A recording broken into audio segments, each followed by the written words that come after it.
اعوذ باللہ من الشیطان الرجیم بسم اللہ الرحمن الرحیم اللہم رب اشرح لی صدری ویسر لی امری واحلل عقدۃ من لسانی یفقہوا قولی مولاي صل وسلم دائما ابدا علی حبیبک خیر الخلق کلہم یا رب بالمصطفى بلغ مقاصدنا واغفر لنا ما مضى یا واسع الکرم۔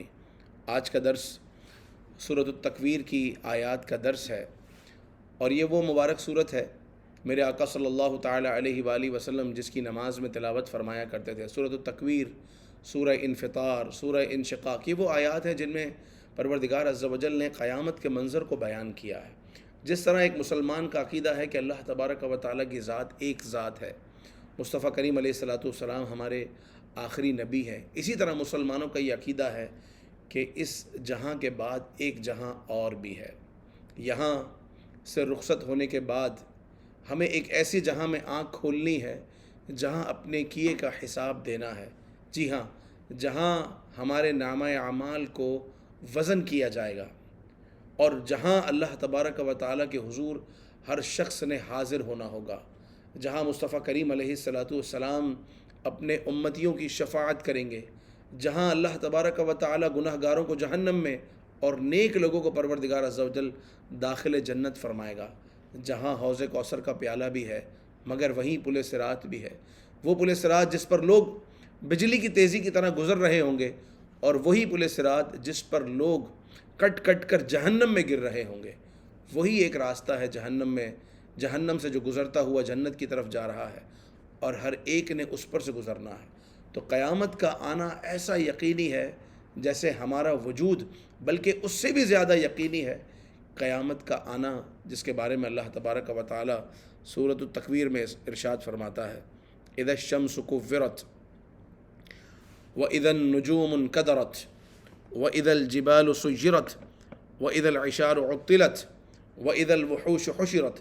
سب سے پہلا کلمہ ہے کہ جب اذا الشمس كورت، جب دھوپ لپیٹ لی جائے گی، جب سورج لپیٹ لیا جائے گا، یا جب دھوپ لپیٹ لی جائے گی۔ وہ کون سا وقت ہوگا کہ جس وقت قیامت کے آنے پر اللہ تبارک و تعالیٰ کی طرف سے یہ حکم ہوگا کہ سورج کو لپیٹ لیا جائے گا، دھوپ کو لپیٹ لیا جائے گا۔ یعنی آج وہ سورج جس کو ہم سمجھتے ہیں کہ پوری دنیا میں جو روشنی پہنچانے کا ذریعہ ہے، جو انسان کی زندگی کے اسباب میں سے ایک سبب ہے، وہی سورج قیامت کے دن غائب ہوگا، بلکہ اس کی روشنی کو لپیٹ لیا جائے گا۔ اور ارشاد ہوتا ہے: وَإِذَا النُّجُومُ انْكَدَرَتْ، اور جب تارے جھڑ پڑیں گے، وہ تارے جو آج راستہ دکھاتے ہیں، جن کی وجہ سے اور جن کے سبب ہمیں صحیح راستے کا پتہ چلتا ہے، وہی تارے، وہی ستارے قیامت کے دن جھڑ جائیں گے۔ وَإِذَا الْجِبَالُ سُيِّرَتْ، اور وہ مضبوط پہاڑ جنہیں دیکھ کر ہم سمجھتے ہیں کہ اس سے زیادہ مضبوط تو کوئی شے ہو ہی نہیں سکتی، وہ مضبوط پہاڑ جب قیامت کا دن ہوگا تو یہی پہاڑ پگھل جائیں گے، ختم ہو جائیں گے۔ وَإِذَا الْجِبَالُ سُيِّرَتْ، اور جب پہاڑ چلائے جائیں گے۔ وَإِذَا الْعِشَارُ عُطِّلَتْ، اور جب 10 ماہ کی حاملہ اونٹنی چھوٹی پھرے گی۔ یہ ایک مثال اللہ تبارک و تعالیٰ نے کیوں دی کہ جب اونٹنی کا حمل 10 ماہ کا ہوتا ہے تو لوگوں کی رغبت اس اونٹنی کی طرف زیادہ ہوتی ہے، وہ اونٹنی دودھ دے رہی ہوتی ہے، اور اب اس کے ہاں ایک اور اونٹ پیدا ہونے والا ہوتا ہے، تو ظاہر ہے کہ لوگوں کی ایک رغبت ہوتی ہے کہ جو ہماری انویسٹمنٹ ہے آج اس کا رزلٹ آنے والا ہے۔ مگر قیامت کے دن لوگ اپنی قیمتی سے قیمتی چیز سے بھی بے نیاز ہوں گے، چاہے ایسا ہی پروفٹ کیوں نہ ہو کہ بالکل جہاں انویسٹمنٹ کی ہی، جہاں کیپٹل لگایا اور اس کو لگانے کے بعد یوں سمجھو کہ اب بالکل تیار ہو چکا ہے اور اس کو کھانے کا وقت آیا ہے، مگر بندہ اس سے بھی بھاگ رہا ہوگا۔ جیسے آج کے دور میں اگر میں مثال دوں تو ایک بندہ زمین لیتا ہے اور اس پر ایک بہت بڑی عمارت بناتا ہے، اور وہ عمارت پوری تیار ہو جاتی ہے، اور اب پوزیشن کا وقت آتا ہے۔ اب اسے پتہ ہوتا ہے کہ جن لوگوں نے، ڈیولپر کو پتہ ہوتا ہے کہ جنہوں نے بکنگ کروائی تھی اب ان کی طرف سے پوری پیمنٹ آنے والی ہے، اور ایک خوشی کا سما ہوتا ہے۔ چاہے اتنا ہی تیار تمہارا کوئی منصوبہ کیوں نہ ہو، مگر قیامت کے دن بندہ سب بھول جائے گا، اسے بھی چھوڑ دے گا۔ یہاں ایک مثال دی گئی کہ جس طرح ایک جانور کو بندہ پالتا ہے بچپن سے، اور وہ بڑا ہوتا ہے، بڑا ہونے کے بعد یا وہ اونٹنی بڑی ہوتی ہے، پھر وہ حاملہ ہوتی ہے، پھر اس کے ہاں 10 مہینے گزر جاتے ہیں، اب بالکل ایسا ہوتا ہے کہ اب اس کے ہاں بھی ایک اونٹ ہوگا جس کی وجہ سے یہ اونٹنی دودھ دے گی اور بہت سارا پروفٹ ہمارے ہاتھ آئے گا۔ لیکن جب روز قیامت ہوگا تو بندہ ہر چیز بھول جائے گا، یہاں تک کہ اپنے تیار نفع جو اس کے ہاتھ کا نفع ہے اس کو بھی بندہ بھول جائے گا۔ اسی لیے ارشاد ہوا وَإِذَا الْعِشَارُ عُطِّلَتْ وَإِذَا الْوُحُوشُ حُشِرَتْ، اور جب جانوروں کو جمع کیا جائے گا، وَإِذَا الْوُحُوشُ حُشِرَتْ، جب جانوروں کو جمع کیا جائے گا۔ قیامت کے دن اللہ تبارک و تعالی جہاں انسانوں کو جمع فرمائے گا وہاں جانوروں کو بھی جمع کیا جائے گا، مگر ان سے حساب و کتاب کے لیے نہیں، بس اتنا کہ جانوروں نے اگر اب کسی جانور پر ظلم کیا ہے، جیسے 2 بکریاں لائی جائیں گی، اگر ایک بکری نے دوسری بکری کو سینگ مارا ہوگا تو اللہ تعالیٰ مظلوم بکری سے، جس کو سینگ مارا گیا ہوگا، اس سے فرمائے گا کہ تو اپنا بدلہ لے لے۔ تو جانور بھی ایک دوسرے کا بدلہ لینے کے بعد اللہ تعالیٰ ان سب کو بھی فنا کر دے گا اور وہ سب ختم ہو جائیں گے، مگر ایک وقت ایسا بھی ہوگا کہ جانوروں کو جمع کیا جائے گا۔ وَإِذَا الْوُحُوشُ حُشِرَتْ، جس وقت جانور جمع کیے جائیں گے، اور یہ بھی حکم الہی ہوگا، اللہ تبارک و تعالیٰ کے حکم سے ہوگا کہ جانور جمع ہوں گے۔ اور اس کے بعد ارشاد ہوتا ہے وَإِذَا الْوُحُوشُ حُشِرَتْ، اور جب جانور جمع کیے جائیں گے، وَإِذَا الْبِحَارُ سُجِّرَتْ، اور جب پہاڑ اور جب سمندر سلگائے جائیں گے۔ آپ سوچ سکتے ہیں کہ پانی کے اندر بھی آگ لگ سکتی ہے، تو آج سائنس بھی اس کو پروف کرتی ہے کہ جی ہاں، اگر آپ سمندر میں ایک خاص جگہ پر چلے جاتے ہیں، ایک خاص جو پوائنٹ ہے وہاں چلے جاتے ہیں، تو سمندر کے نیچے بھی آگ ہے۔ اسی لیے اللہ تبارک و تعالیٰ نے ارشاد فرمایا کہ وَإِذَا الْبِحَارُ سُجِّرَتْ، اور جب سمندر سلگائے جائیں گے، یعنی سمندر کے اندر سے آگ نکلے گی۔ وَإِذَا النُّفُوسُ زُوِّجَتْ، اور جب نفسوں کے جوڑے بنائے جائیں گے۔ جب نفسوں کے جوڑے بنائے جائیں گے، اس پر مفسرین کے مختلف اقوال ہیں کہ نفسوں کے جوڑے بنانے سے کیا مراد ہے۔ اس کا مطلب یہ ہے کہ جو اللہ تعالیٰ نے جان نکال لی ہے وہ جان دوبارہ جسموں کو لوٹا دی جائے گی، کہ وہ قبر کے اندر تو وہ مردہ ہے جس میں روح نہیں ہے، مگر اللہ تبارک و تعالیٰ روح لوٹا دے گا۔ اب جب وہ روح لوٹائی جائے گی تو وہ اذا النفوس زوجت، اور جب نفسوں کے جوڑے بنائے جائیں گے، وَإِذَا الْمَوْءُودَةُ سُئِلَتْ، اس کو سیٹ کرنا تو ٹیڑھا ہو گیا، وَإِذَا الْمَوْءُودَةُ سُئِلَتْ، اور جب سوال کیا جائے گا کس سے؟ جو زمین میں دفن کر دی گئی۔ دور جاہلیت میں یہ انداز تھا کہ لوگ اپنے بچیوں کو زمین میں دفنا دیا کرتے تھے، جیسے ہی بیٹی کی ولادت ہوتی تھی تو غصے میں آ جاتے تھے، اپنی زوجہ پر اس کا غصہ نکالتے تھے اور اپنی زندہ بچی کو، 1 دن کی 2 دن کی بچی کو اٹھا کر لے جا کر دفن کر دیتے تھے۔ اور جب روز قیامت ہوگا تو اللہ تبارک و تعالیٰ اس سے سوال کرے گا، اللہ تبارک و تعالیٰ اس سے پوچھے گا کہ وَإِذَا الْمَوْءُودَةُ سُئِلَتْ، کس وجہ سے تجھے دفنایا گیا، کس وجہ سے تجھے دفن کیا گیا؟ اور یہ سوال کرنا اس لیے ہوگا تاکہ اس سوال کرنے کا مقصد کیا ہوگا؟ اس سوال کرنے کا مقصد یہ ہوگا کہ کافر کو سرزنش ہو، کہ وہ بچی کہے گی کہ مجھے بے گناہ دفن کیا گیا، میرا تو کوئی قصور ہی نہیں تھا، میں نے کچھ بھی نہیں کیا تھا، میرا قصور یہ تھا کہ میں لڑکی پیدا ہوئی تو میرے گھر والوں نے اٹھا کر مجھے زمین میں دفن کر دیا۔ وَإِذَا الْمَوْءُودَةُ سُئِلَتْ، اور جب زمین میں دفن کی گئی بچی، جو 1 دن کی 2 دن کی 5 دن کی بچی کو، جس کو بلا وجہ زمین میں دفنا دیا گیا، اس سے پوچھا جائے گا بِأَيِّ ذَنبٍ قُتِلَتْ، تیرا کیا قصور تھا کہ تجھے قتل کیا گیا؟ اور یہ پوچھنے کا مقصد یہ ہے کہ کافر کو احساس ہو اور وہ بچی کہے کہ میرا کوئی قصور نہیں تھا، میرا کوئی قصور نہیں تھا، کہ مجھے خود نہیں پتا مجھے کیوں دفن کیا گیا، میں بے گناہ اور بے قصور مجھے دفن کر دیا گیا۔ تو اللہ تبارک و تعالیٰ پھر ان کفار سے اور ان ظالموں سے پروردگار عز و جل جہنم میں انہیں ڈالے گا اور ان سے یوں انتقام لے گا کہ انہوں نے بے قصور بچی کو دفن کر دیا۔ کفر خود ایک بہت بڑا گناہ ہے، مگر کسی جان کو قتل کر دینا اور خاص طور پر اپنے ہی بچے یا بچی کو دفنا دینا، یہ کتنا بڑا گناہ ہے۔ یہاں سے اندازہ ہوتا ہے کہ دین اسلام نے عورت کا، بیٹیوں کا، خواتین کا کیا مقام رکھا ہے۔ ویسے اللہ تبارک و تعالیٰ ہر مشرک کو سزا دے گا، اللہ تعالیٰ ہر کافر کو سزا دے گا، اللہ تعالیٰ قاتل کو چاہے گا تو جہنم میں داخل فرمائے گا، چاہے تو معاف کر دے، چاہے تو پکڑ لے۔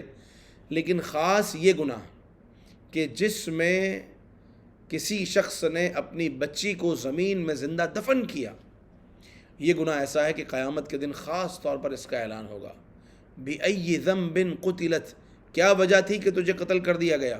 وَإِذَا الْمَوْعُودَةُ سُئِلَتْ، جو موعودہ ہے، زمین میں دفنائی گئی، اس سے سوال ہو رہا ہے، وہ کہے گی پروردگار میں نہیں جانتی، میں بے قصور ماری گئی. اللہ تبارک و تعالیٰ انہیں سخت عذاب دے گا جنہوں نے ایسا کیا. وَإِذَا الصُّحُفُ نُشِرَتْ، اور جس وقت صحائف جنہیں ہم پڑھتے ہیں، جن کی ہم تلاوت کرتے ہیں، وہ نہیں، بلکہ یہاں صحائف سے مراد ہے نامہ اعمال. وَإِذَا الصُّحُفُ نُشِرَتْ، اور جب نامہ اعمال کھولے جائیں گے. جس وقت نامہ اعمال کھولے جائیں گے تو کیا حال ہوگا؟ اللہ اکبر. کچھ لوگ وہ ہوں گے جن کو نامہ اعمال سیدھے ہاتھ میں مل رہا ہوگا، کچھ لوگ وہ ہوں گے جن کو نامہ اعمال بائیں ہاتھ میں مل رہا ہوگا، کچھ لوگ وہ ہوں گے جن کو نامہ اعمال اللہ تبارک و تعالیٰ کی بارگاہ سے اس انداز میں مل رہا ہوگا کہ ان کا الٹا ہاتھ چیر کر، ان کا الٹا ہاتھ سینے سے چیر کر کمر کے پیچھے سے ان کو نامہ اعمال یہ ہاتھ میں دیا جا رہا ہوگا، پکڑایا جا رہا ہوگا. کیا بے کسی ہوگی، کیا بے بسی ہوگی. اور ایسے میں کچھ خوش نصیب وہ ہوں گے جن کو نامہ اعمال سیدھے ہاتھ میں مل رہا ہوگا.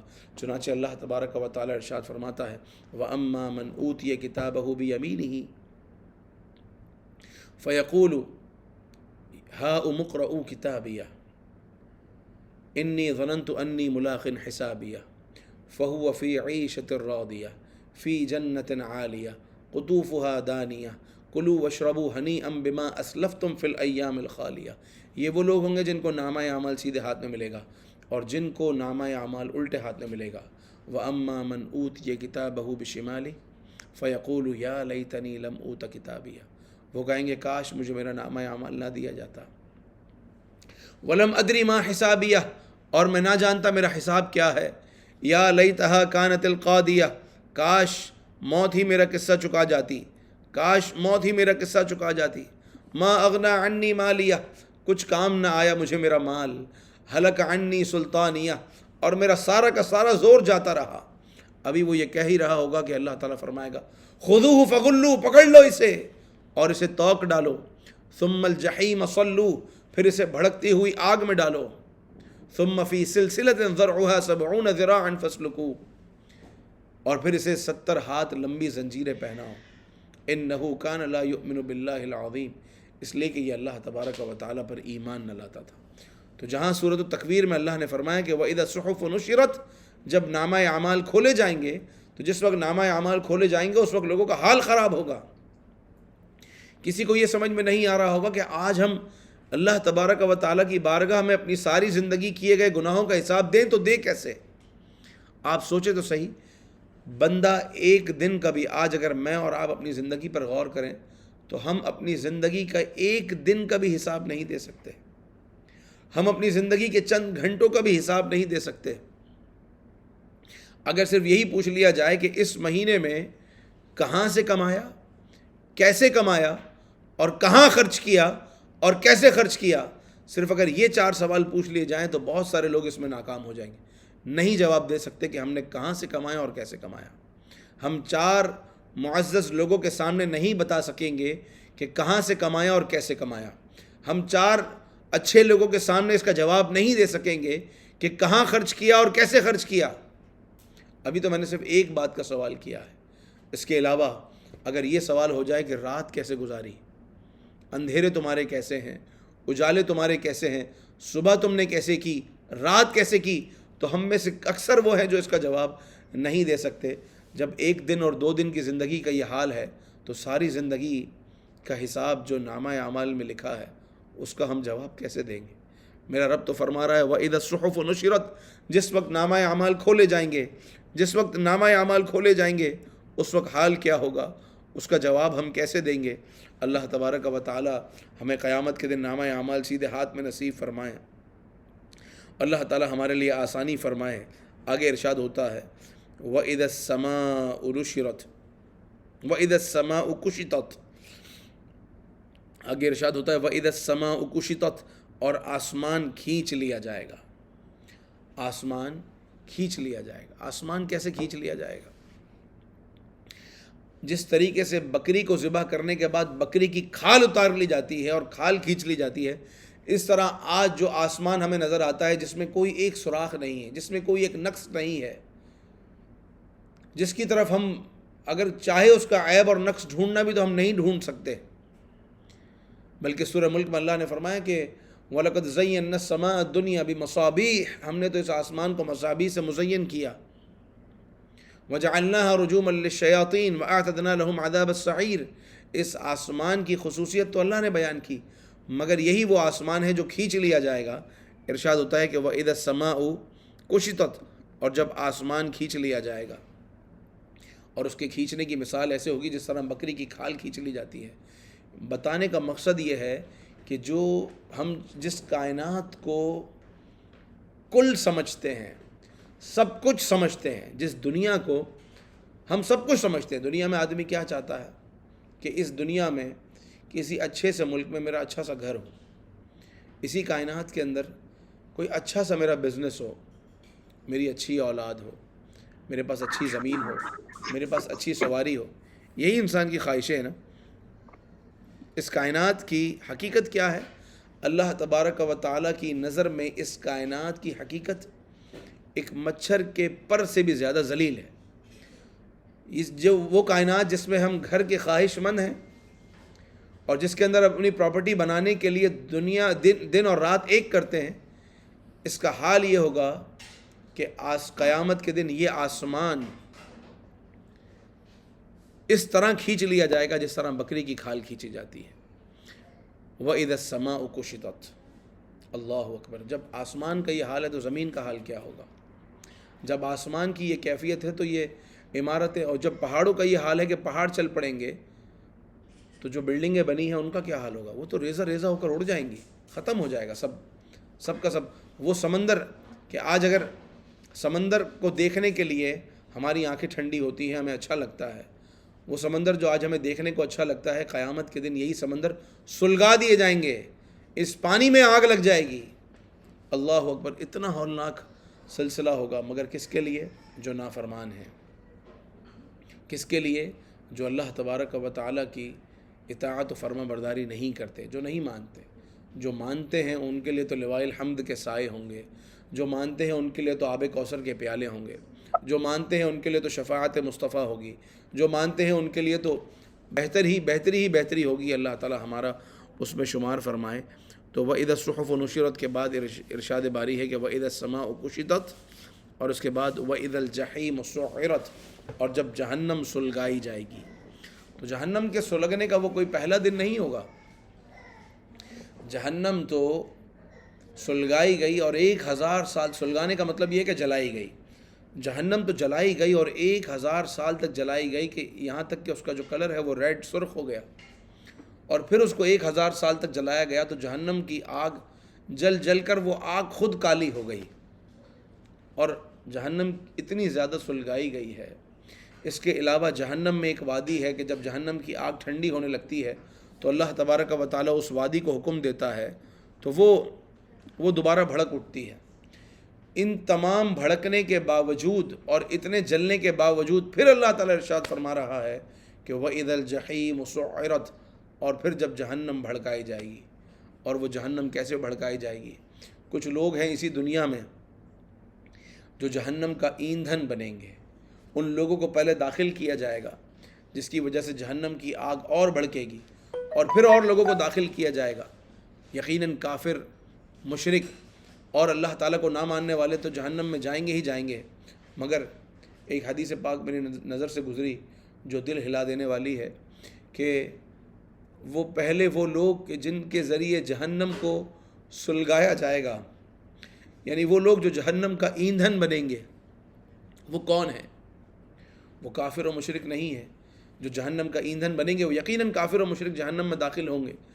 مگر اللہ تبارک و تعالیٰ نے کچھ اور لوگوں کو بھی بیان فرمایا. مصطفیٰ کریم علیہ السلام نے کچھ اور لوگوں کی بھی نشاندہی کی ہے جو جہنم کا ایندھن بنیں گے، حالانکہ وہ مسلمان ہیں. اللہ اکبر. وہ کون لوگ ہیں کہ جو جہنم کا ایندھن بنیں گے؟ جن کے ذریعے جہنم کو بڑھایا جائے گا، جن کے ذریعے جہنم کو بھڑکایا جائے گا، جن کے ذریعے جہنم کی آگ کو بڑھایا جائے گا. چنانچہ حدیث پاک میں ہے جس کا مفہوم یہ ہے کہ وہ ہے عالم اور قاری، جس نے قراءت قرآن اس لیے کی کہ لوگ اس کو قاری کہیں. وہ شخص کہ جس نے جو عالم بنا یا جس نے دین کی بات کی اور اس لیے کی کہ لوگ اس کو عالم کہیں. اللہ کی رضا کے لیے نہیں بلکہ دنیا کو دکھانے کے لیے اس نے قرآن پڑھا، دنیا کو دکھانے کے لیے اس نے دین کو بیچا، ایسے شخص کے ذریعے جہنم کو سلگایا جائے گا۔ اور وہ شخص کہ جو اللہ کی راہ میں شہید ہوا، اللہ تعالیٰ کی راہ میں شہید ہوا، مگر اللہ تعالیٰ اسے جہنم میں داخل کرے گا۔ اور وہ کیوں؟ اس لیے کہ کہا جائے گا کہ تو اس لیے شہید ہوا اور اس لیے لڑا تاکہ دنیا میں لوگ تجھے شہید کہیں اور تیری واہ واہ ہو۔ تو دنیا میں تجھے لوگوں نے شہید کہہ لیا، تیری واہ واہ بھی ہو گئی، اب تیرا ٹھکانہ جہنم ہے۔ اور وہ شخص جس کو اللہ تعالیٰ نے بہت مال عطا کیا اور اس نے اللہ کی راہ میں مال خرچ کیا، لیکن اللہ کی راہ میں مال خرچ کرتے ہوئے اس کا کانسیپٹ اور اس کی نیت اور انٹینشن یہ ہے کہ لوگ مجھے مالدار کہیں، لوگ مجھے سخی کہیں، اس وجہ سے میں مال خرچ کر رہا ہوں کہ جناب 4 لوگوں میں میری واہ واہ ہو۔ تو اللہ تعالیٰ فرمائے گا کہ تو نے جو مال خرچ کیا وہ اس لیے کیا کہ لوگ تجھے سخی کہیں، دنیا میں سخی کہہ لیا گیا اور اب تیرا ٹھکانہ جہنم ہے۔ ان لوگوں کے ذریعے اللہ تعالیٰ جہنم کی آگ کو سلگائے گا۔ وَإِذَا الْجَحِيمُ سُعِّرَتْ، اور جب جہنم سلگائی جائے گی، جہنم کی آگ کو بڑھایا جائے گا۔ جس طرح اگر آج آگ کو بڑھانا ہو تو چھوٹی چھوٹی لکڑیاں اس میں ڈالتے ہیں تو آگ بڑھنے لگتی ہے، اس طرح قیامت کے دن ان لوگوں کو داخل کیا جائے گا اور ان کو آگ کا ایندھن بنایا جائے گا، اور جس کی وجہ سے آگ اور بڑھے گی۔ الامان والحفیظ، اللہ تعالی ہماری حفاظت کرے اور اللہ تعالی ہمیں جہنم کے عذاب سے بچائے۔ ہم رب کریم عز و جل کی بارگاہ میں یہ دعا کرتے رہیں کہ اللہم ربنا اصرف عنا عذاب جہنم ان عذابها کان غراما، اے اللہ ہمیں جہنم کے عذاب سے بچا کہ جہنم کا عذاب بڑا سخت ہے۔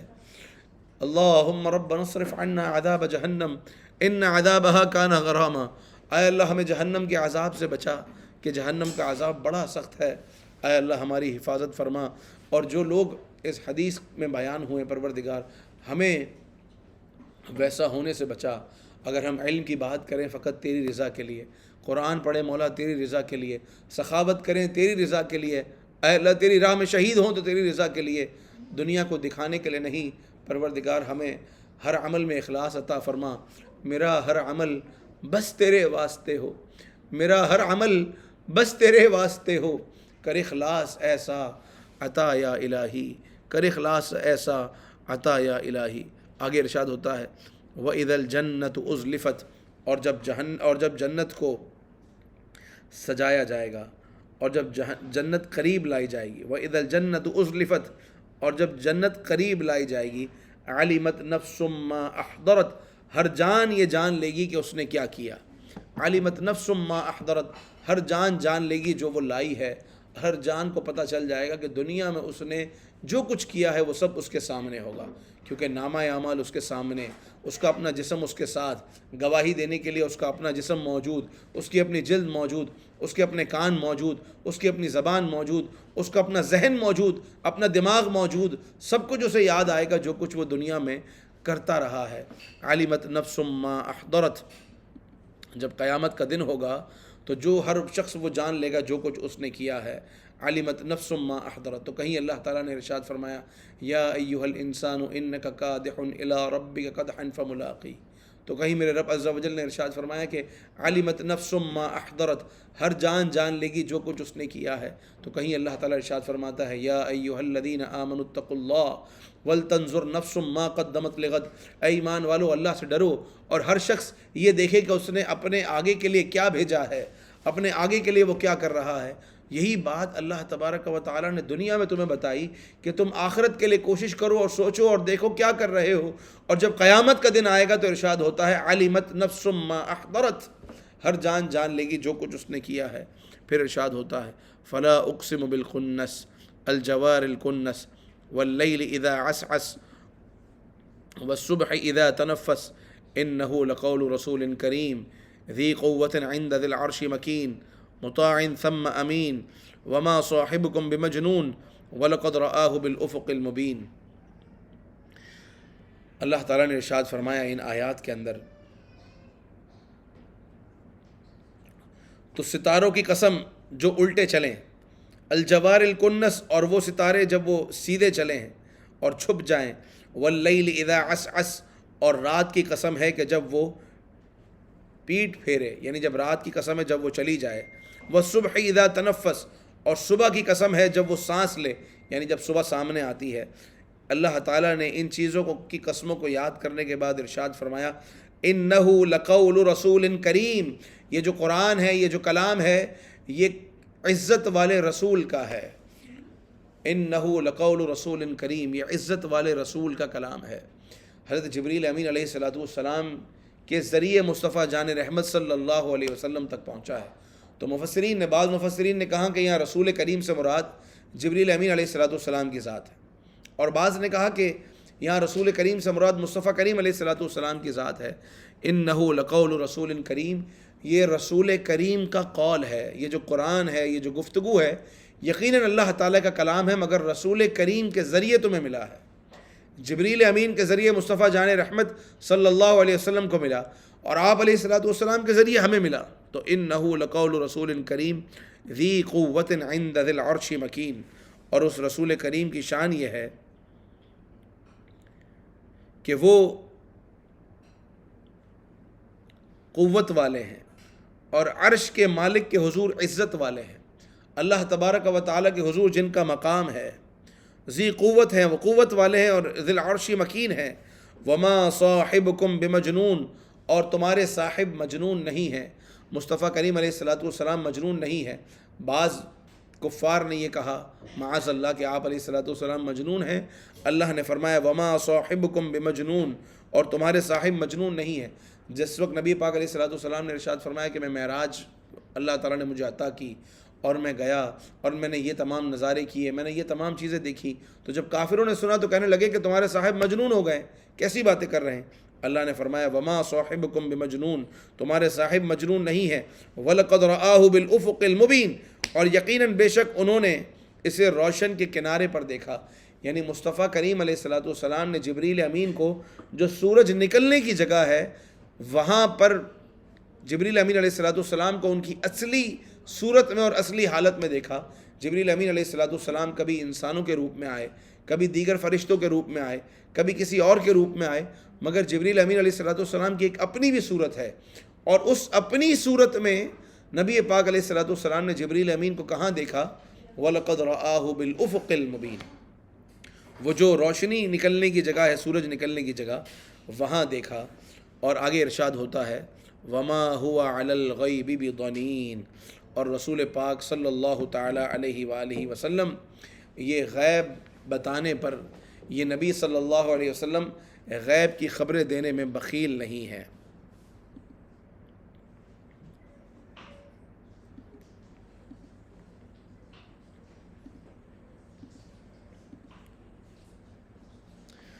وما هو علی الغیب بضنین، اور یہ غیب کی خبریں بتانے پر بخیل نہیں ہے۔ مصطفیٰ کریم علیہ السلام کو اللہ تعالیٰ نے غیب کی خبریں عطا فرمائی۔ غیب کیا ہے؟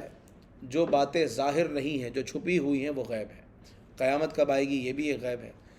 کون لوگ جنت میں جائیں گے، یہ بھی غیب ہے۔ کون لوگ جہنم میں جائیں گے، یہ بھی غیب ہے۔ کل کیا ہوگا، یہ بھی غیب ہے۔ بارش کب نازل ہوگی، یہ بھی غیب ہے۔ اور قیامت کے دن لوگوں کے حالات کیا ہوں گے، یہ بھی غیب ہے۔ تو جو چیزیں ہماری نظروں میں نہیں ہیں، چھپی ہیں ہم سے، آگے آنے والی ہیں، انہیں غیب کہتے ہیں۔ اور اللہ تبارک و تعالیٰ نے اپنے حبیب صلی اللہ علیہ وسلم کو ان میں سے جو چاہا عطا فرمایا۔ اور ہم تو کہتے ہیں کہ اللہ تعالیٰ نے وَعَلَّمَكَ مَا لَمْ تَكُنْ تَعْلَمْ، جو آپ نہیں جانتے تھے وہ سب اللہ نے آپ کو عطا فرما دیا۔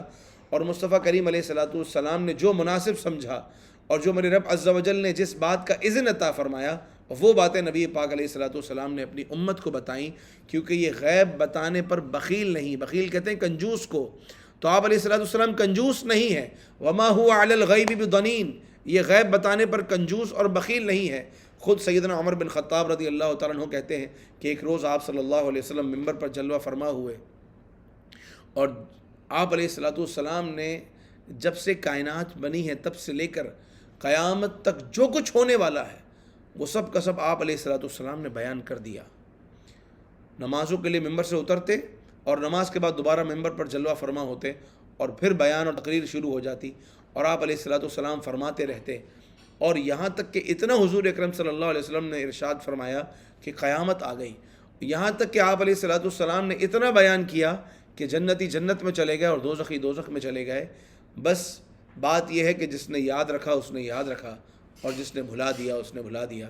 تو آقا کریم علیہ السلام نے تو سب بیان کر دیا، اس لیے کہ وما هو علی الغیب بضنین، وہ غیب بتانے پر بخیل نہیں ہے۔ وما هو بقول شیطان الرجیم، اور یہ جو بات ہے یہ قرآن پاک ہے۔ وما هو بقول شیطان الرجیم، یہ شیطان مردود کا کلام نہیں ہے، بلکہ یہ تو اللہ تبارک و تعالی کا کلام ہے جو نبی پاک علیہ الصلوۃ والسلام کے واسطے سے ہمیں ملا ہے۔ فَأَيْنَ تَذْهَبُونَ، تو تم کہاں جاتے ہو جب جانتے ہو کہ یہ کلام کسی شیطان کا نہیں ہے، یہ کلام کسی جنات کا نہیں ہے، یہ کلام کسی انسان کا نہیں ہے، بلکہ یہ کلام تو قادر مطلق پروردگار عز و جل کا ہے، خالق کائنات کا ہے، اللہ تبارک و تعالیٰ کی بات ہے، اللہ تعالیٰ کا قول ہے، اللہ کا فرمان ہے۔ فَأَيْنَ تَذْهَبُونَ، تو کہاں بھاگ رہے ہو؟ اللہ تعالیٰ نے قرآن پاک میں ارشاد فرمایا الست بربکم، میں تمہارا رب نہیں ہوں؟ قالوا بلا، تو تمام کی تمام ارواح نے کہا بلا، کیوں نہیں پروردگار، تو ہمارا رب ہے۔ تو جب ہم نے عالم ارواح میں یہ اقرار کیا ہے کہ اے پروردگار تو ہمارا رب ہے، اور اللہ نے فرمایا ہے کہ الست بربکم، میں تمہارا رب نہیں ہوں، ہم نے کہا بلا پروردگار تو ہمارا رب ہے، اور ہم نے قرآن میں پڑھا کہ یہ کلام الہی ہے، وما هو بقول شیطان الرجیم، یہ کسی شیطان مردود کی بات نہیں ہے، فَأَيْنَ تَذْهَبُونَ، تو اب کہاں جا رہے ہو؟ جب اتنا یقین ہے یہ کلام الہی، یہ بات اللہ کی بات، یہ دین اللہ کا دین، اور یہی جنت میں جانے کا راستہ اور یہی کامیابی کا راستہ، تو فَأَيْنَ تَذْهَبُونَ، اب جاتے کہاں ہو، اب بھاگتے کہاں ہو؟ یعنی ہمیں پتہ ہو کہ ہمیں اس مارکیٹ میں پروفٹ ہوگا، ہمارے پاس ایک انویسٹمنٹ ہے، ہم نے سوچا 4 جگہ پر ہمیں کہاں انویسٹمنٹ کرنی چاہیے۔ ایک بازار میں گئے، ہم نے 10 لوگوں سے مشورہ کیا، سمجھ میں آیا کہ پروفٹ اور لاس دونوں ہے۔ دوسری جگہ گئے، ہمیں نظر آیا کہ لاس کے چانسز زیادہ ہیں، ہم وہاں سے واپس آ گئے۔ تیسری جگہ گئے، چوتھی جگہ گئے، ایک جگہ ہم پہنچے، ہمیں لگا کہ یہاں انویسٹمنٹ سیف ہے اور یہاں پروفٹ ہی پروفٹ ہے۔ اب جب آپ وہاں سے جانے لگو گے تو جو کنسلٹنٹ ہے وہ آپ کو کیا کہے گا، اب کہاں جا رہے ہو؟ اب تو تمہیں ہم نے اتنی ایسی باتیں بتائی ہیں کہ اس میں نقصان کا کوئی اندیشہ ہی نہیں ہے، فائدہ ہی فائدہ ہے، تو اب تو تمہارا جانا بنتا نہیں ہے، بلکہ تمہیں یہی انویسٹمنٹ کرنی چاہیے۔ تو اب انسان کو اللہ تعالیٰ نے عقل اور شعور دیا، اور اسے تمام چیزوں کو دیکھ لیا اور جان لیا کہ صحیح کیا ہے اور غلط کیا ہے۔ پھر اللہ نے فرمایا فَأَيْنَ تَذْهَبُونَ، اب کہاں بھاگ رہے ہو؟ اب تو جانا بنتا ہی نہیں ہے۔ اتنی ساری بات سمجھنے کے بعد کہ جب قیامت آئے گی تو یہ ہوگا، یہ ہوگا، یہ ہوگا، یہ ہوگا، یہ ہوگا، یہ ہوگا، نامہ اعمال کھلیں گے تو یہ ہوگا۔ جب رسول کریم علیہ الصلوۃ والسلام جب ہوں گے تو وہاں یہ تمام صورتحال ہوگی، سب پتہ چل گیا، تو اب کہاں بھاگتے ہو؟ فَأَيْنَ تَذْهَبُونَ، اب جانا کہاں ہے؟ إِنْ هُوَ إِلَّا ذِكْرٌ لِّلْعَالَمِينَ، یہ تو فقط ذکر ہے، نصیحت ہے۔ إِنْ هُوَ إِلَّا ذِكْرٌ لِّلْعَالَمِينَ، یہ تو ذکر ہے عالمین کے لیے، تمام جہانوں کے لیے یہ تو ذکر ہے۔ لِمَنْ شَاءَ مِنْكُمْ أَنْ يَسْتَقِيمَ، ٹھیک ہے اب تم میں سے جو چاہے تو سیدھا ہو جائے۔ جو ذکر اور نصیحت اور جو بات تھی وہ ہم نے پہنچا دی، اب جس کو سمجھ میں آتی ہو اس کو ایکسیپٹ کر لے۔ لمن شاء منکم، تم میں سے جو چاہے، ان یستقیم، تو وہ سیدھا کھڑا ہو جائے، وہ سیدھا ہو جائے۔ مستقیم کہتے ہیں سیدھے راستے کو، یعنی وہ اس راستے پر آ جائے۔ تم میں سے جو چاہے، وہ جن میں سے جو سیدھا ہونا چاہے تو وہ ہو سکتا ہے۔ تم میں سے جو راہ راست پر آنا چاہے آ سکتا ہے۔ تم میں سے جو اس دین کو، ان باتوں کو ایکسیپٹ کرنا چاہے کر سکتا ہے، موسٹ ویلکم۔ لیکن اللہ تعالیٰ نے آگے ایک اور بات ارشاد فرمائی، اور وہ اہل ایمان کے لیے بڑی سمجھنے کی بات ہے۔ اللہ نے فرمایا کہ ایک تو فرما دیا نا کہ تم میں سے جو چاہے اس راستے پر آ جائے، مگر آگے ارشاد ہوتا ہے ساتھ ہی وَمَا تَشَاءُونَ إِلَّا أَن يَشَاءَ اللَّهُ رَبُّ الْعَالَمِينَ، ارے تم کیا چاہو گے، تمہارے چاہنے کا کیا معنی؟ وَمَا تَشَاءُونَ إِلَّا أَن يَشَاءَ اللَّهُ، چاہتا تو وہ ہے، وہ ذات ہے جو چاہتی ہے، اور جو وہ چاہتا ہے وہی ہوتا ہے۔ وَمَا تَشَاءُونَ إِلَّا أَن يَشَاءَ اللَّهُ رَبُّ الْعَالَمِينَ، اور تم نے کیا چاہا مگر جو میرے رب عز و جل نے چاہا وہی ہوتا ہے، جو پروردگار چاہتا ہے وہی ہوتا ہے۔ تو اگر اللہ تبارک و تعالیٰ نے ہمیں دولت ایمان دی، ایمان کی دولت دی اور اچھے گھرانے میں پیدا کیا، تو اس کا احسان ماننا چاہیے۔ اللہ تعالیٰ نے بن مانگے مصطفیٰ کریم علیہ الصلوۃ والسلام کی امت میں سے کیا، اس کا احسان ماننا چاہیے کہ ہمارا چاہنا تو کچھ چاہنا ہی نہیں ہے۔ یقیناً انسان کو ایک اختیار دیا گیا ہے، اور وہ اختیار کتنا ہے کہ آدمی اپنا ایک پیر تو اٹھا سکتا ہے لیکن دوسرا نہیں اٹھا سکتا، دونوں ایک ساتھ اٹھائے گا تو گرے گا۔ تو ایک حد تک آدمی با اختیار ہے، اور ایک جگہ جا کر اس کا اختیار ختم ہو جاتا ہے۔ انسان جو چاہتا ہے کرتا ہے، مگر اس کے چاہنے سے پہلے اللہ تبارک و تعالیٰ کی مشیت ہوتی ہے۔ جب تک مشیت الہی نہ ہو اور ارادہ الہی نہ ہو تب تک کچھ بھی نہیں ہو سکتا۔ یعنی آج اگر ہماری زبان پر کلمہ جاری ہے تو اس میں بھی میرے رب عز و جل کی چاہت شامل ہے، تو ہماری زبان پر کلمہ ہے۔ اگر مرتے وقت کسی انسان کو کلمہ نصیب ہوتا ہے تو اس میں بھی اللہ تبارک و تعالیٰ کی چاہت ہے تو کلمہ نصیب ہوتا ہے۔ اسی طریقے سے اللہ تعالیٰ چاہے گا تو جنت میں داخل فرمائے گا۔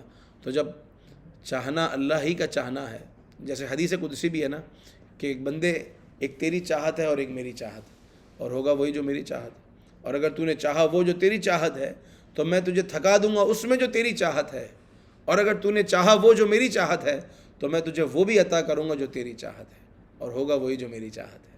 تو یہ میرے رب عز و جل کی حدیث قدسی ہے۔ اللہ تعالیٰ ہمیں سمجھنے کی توفیق دے، اللہ تعالیٰ ہمیں اس پر عمل کی سعادت نصیب فرمائے، اور ہم اپنے رب عز و جل کی رضا پر راضی رہیں۔ میرے رب عز و جل کی رضا پر راضی رہنے میں ہی ہماری دنیا اور آخرت کا بھلا ہے، اور اس جہاں میں بھی کامیابی ہے اور آخرت میں بھی کامیابی ہے۔ اگر اللہ تبارک و تعالیٰ کی رضا نصیب ہو جائے تو یقین جانیے دنیا کی ہر نعمت مل گئی، جسے اللہ تبارک و تعالیٰ کی رضا مل گئی اسے سب کچھ مل گیا۔ اور بندہ، یہاں ایک بات کی طرف میں خاص توجہ دلانا چاہوں گا، ہم کہتے ہیں نا کہ ہم اللہ تبارک و تعالیٰ ہم سے راضی ہو جائے، سبحان اللہ، اللہ تبارک و تعالیٰ ہم سے راضی، پروردگار عز و جل یقیناً ضرور ہم سے راضی ہوگا۔ یہ ہماری اپنے رب عز و جل کی بارگاہ میں التجا بھی ہے، تمنا بھی ہے، دعا بھی ہے، مگر اس سے پہلے بندہ اپنے آپ سے سوال کرے کہ کیا وہ اپنے رب سے راضی ہے؟ کیا انسان اپنے، آپ کہیں گے کیسی بات کر رہے ہیں مولانا صاحب کہ کون اللہ تعالیٰ سے ناراض ہو سکتا ہے؟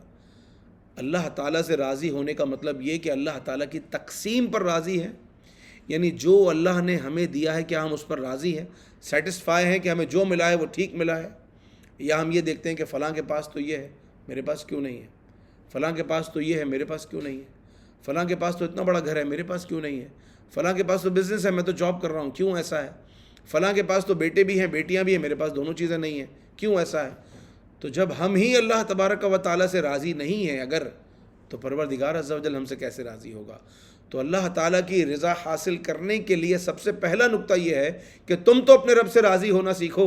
جب تم اپنے رب سے راضی ہو جاؤ گے، یعنی اس کی تقسیم پر راضی ہوگے، تو اللہ تعالیٰ بھی تم سے راضی ہوگا۔ اللہ تبارک و تعالیٰ ہمیں اپنی رضا نصیب فرمائے اور ہم سے راضی ہو جائے، آمین بجاہ النبی الامین صلی اللہ تعالیٰ علیہ وآلہ وسلم۔ الحمدللہ رب العالمین والصلاة والسلام علی سید المرسلین۔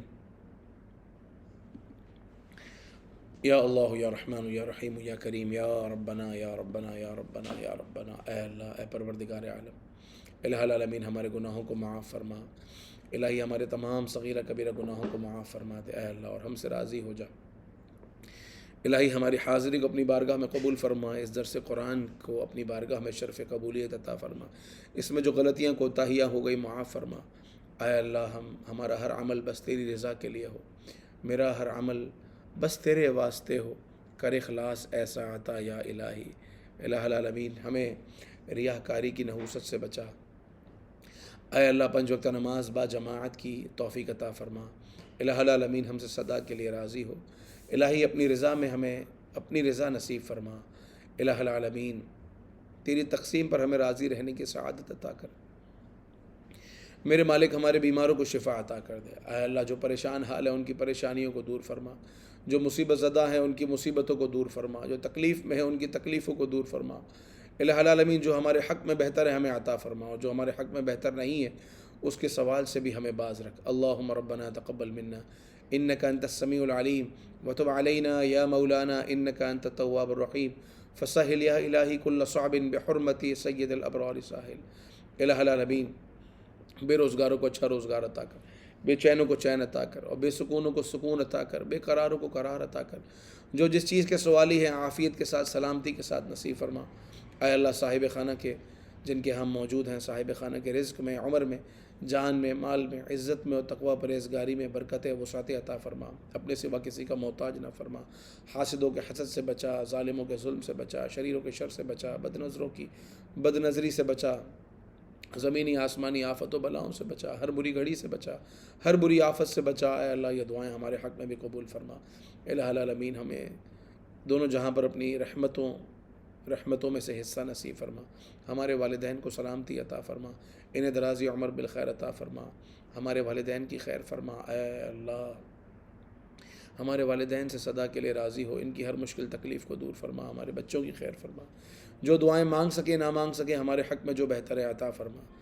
الہ العالمین اس گھرانے میں کوئی بیمار ہو یا ہمارے گھروں میں سے جتنے زوم پر شریک ہیں جو بعد میں سنیں گے، الہی ان میں سے جو بیمار ہیں انہیں شفا عطا کر دے، اور جس کے حق میں جو بہتر ہے اسے عطا فرما۔ اللہم ربنا تقبل منا انک انت السمیع العلیم وتب علینا یا مولانا انک انت التواب الرحیم۔ ان اللہ وملائکتہ یصلون علی النبی یا ایہا الذین آمنوا صلوا علیہ وسلموا تسلیما۔ صلی اللہ علی النبی الأمی وآلہ صلی اللہ علیہ وسلم صلاة وسلاما علیک یا رسول اللہ۔ سبحان ربک رب العزة عما یصفون وسلام علی المرسلین والحمد للہ رب العالمین۔ لا الہ الا اللہ محمد رسول اللہ صلی اللہ تعالی علیہ وسلم۔ جزاکم اللہ خیرا کثیرا۔ کوئی سوال ہو آپ کا تو آپ کر سکتے ہیں۔